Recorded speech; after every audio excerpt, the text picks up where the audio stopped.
गोकुळवन आपण यानंतर तयार राहायचं आहे आणि जोपर्यंत आपल्याला आदेश मिळत नाही आपण हंडी लावायची नाहीये। गुरुदत्त गोकुळवन आपल्याला विनम्र विनंती, आपण फक्त सज्ज राहायचं आहे, आम्ही सांगितल्याशिवाय आपण मनोरे रचायचे नाहीये। गुरुदत्त सज्ज झालेले आहेत मानवी मनोरा रचण्यासाठी। मान्यवरांच्या उपस्थितीत आपल्याला ही सुवर्ण संधी मिळते। आपले मनोरे आपण मान्यवरांच्या उपस्थितीत रचताय, हा आपल्यासाठी बहुमान आहे।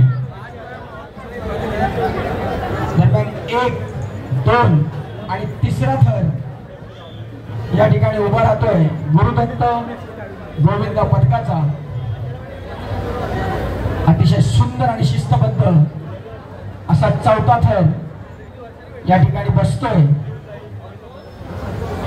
3 थर कडक उभे आहेत, चौथा देखील फारच सुंदर उभा राहिलेला आहे। 1, 2, 3, 4 थर क्रमांक 5 कडक, थर क्रमांक 6 सुंदर, थर क्रमांक 7 विलक्षण, अप्रतिम, जोरदार टाळ्या वाजत झाल्या पाहिजेत गुरुदत्त या मंडळासाठी। फारच शिस्तबद्ध थर चढवलेत आणि थर उतरवलेत। हा उतरवण्याचा प्रयत्न फारच सुंदर,